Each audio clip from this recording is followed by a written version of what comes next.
आप सोचिए कि अखिलेश जी के हटने के बाद गोमूत्र से धुला गया, गाय के पेशाब से धुला गया और ये बताया गया कि शूद्रों का स्थान गाय के पेशाब से भी घटिया है। जिन समाजवादी पार्टी अपने इस स्टैंड पे लगातार मजबूती से कायम रहेगी, उसको प्रदेश नहीं पूरे देश में सरकार बनाने से कोई नहीं रोक सकता। इस शब्द में, इस विचारधारा में इतनी ताकत है। कुत्ता आता है, चाहे ब्राह्मण के घर जाए, चाहे क्षत्रिय के घर जाए, चाहे वैश्य के घर जाए, थाली में खाता है और उस थाली को धुल के रख दिया जाता है।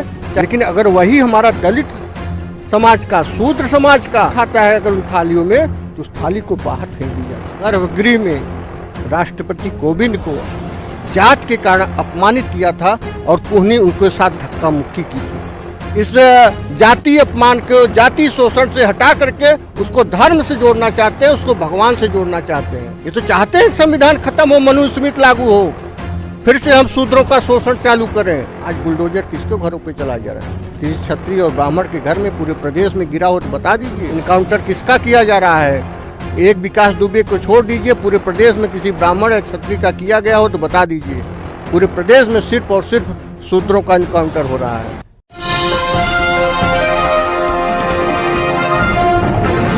नमस्कार साथियों, मैं हूं विनीत और आप देख रहे हैं नेशनल जनमत।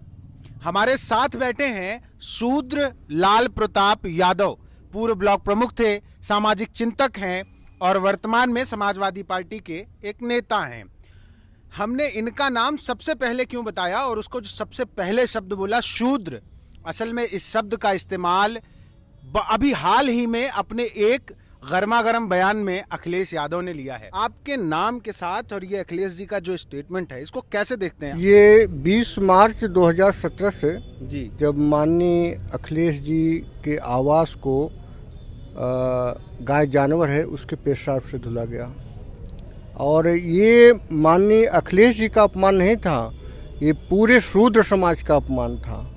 और अखिलेश जी ने जो ये शुरुआत की है, ये पूरे एक मतलब बहुत बड़े समाज का, जो लगातार हजारों साल से लगातार जात के नाम पे शोषण होता आया है। आप सोचिए कि आज हम किस देश में रहते हैं जहाँ पे एक कुत्ता आता है, चाहे ब्राह्मण के घर जाए, चाहे क्षत्रिय के घर जाए, चाहे वैश्य के घर जाए, थाली में खाता है और उस थाली को धुल के रख दिया जाता है। लेकिन अगर वही हमारा दलित समाज का, शूद्र समाज का खाता है अगर उन थालियों में, तो उस थाली को बाहर फेंक दी जाती है।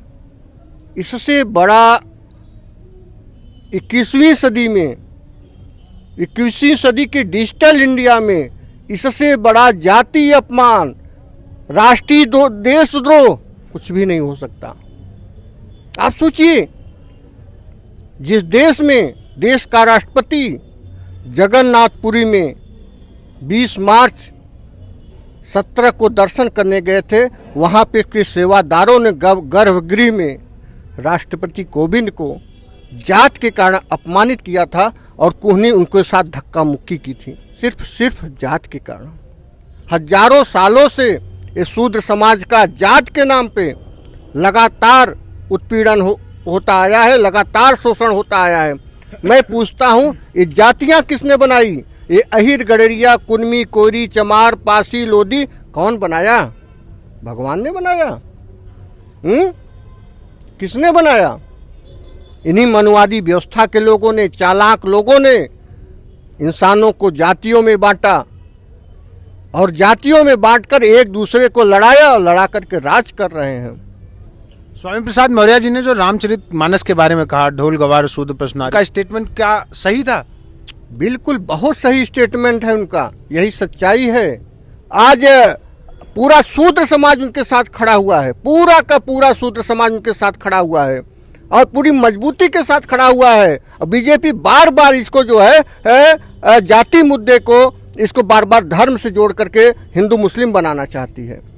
इस जाति अपमान को, जाति शोषण से हटा करके उसको धर्म से जोड़ना चाहते हैं, उसको भगवान से जोड़ना चाहते हैं। ये तो चाहते हैं संविधान खत्म हो, मनुस्मृति लागू हो, फिर से हम शूद्रों का शोषण चालू करें।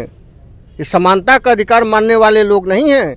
ये लगातार हमें जाति धर्म में बांट करके हमें लड़ाते हैं और हम पे आज प्राचीन काल से शासन करते आए हैं और आज भी उसी व्यवस्था को लागू करना चाहते हैं। ये प्राचीन व्यवस्था को कैसे लागू कर लेंगे? क्या इतनी ताकत है इनमें कि सारे लोग, जैसे आप जैसे लोग जो लड़ रहे हैं सामाजिक चेतना के लिए, या स्वामी प्रसाद मौर्य जी जैसे लोग, इनको दबा पाने में सफल होने वाले हैं? ये सफल तो नहीं होंगे, बस आवश्यकता है हम जो जातियों में बिखरे हैं हमें संगठित होने की। जो 6743 जातियां मिल करके शूद्रवर्ण का निर्माण होता है, उस शब्द की आज बुलडोजर किसके घरों पे चला जा रहा है? किसी क्षत्रिय और ब्राह्मण के घर में पूरे प्रदेश में गिरा हो तो बता दीजिए।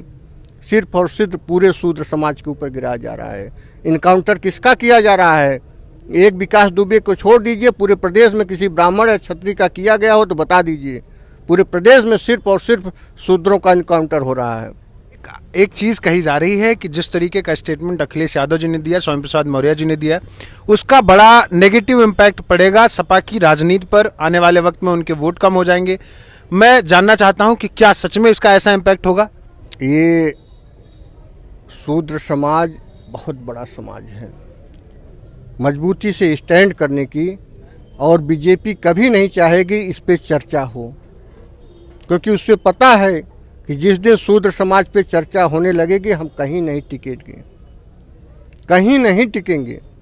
और जिन दिन समाजवादी पार्टी अपने इस स्टैंड पे लगातार मजबूती से कायम रहेगी, उसको प्रदेश नहीं पूरे देश में सरकार बनाने से कोई नहीं रोक सकता। इस शब्द में, इस विचारधारा में इतनी ताकत है, कोई नहीं रोक सकता। एक अलग तरीके का खेल चल रहा है इस समय राजनीति में, वो भी ऐसा कि सब अपने अपनी पिच पे बैटिंग कर रहे हैं, दूसरे की पिच पे जाने से बच रहे हैं। खेल मजेदार हो रहा है। बाकी बने रहिए नेशनल जनमत के साथ। धन्यवाद।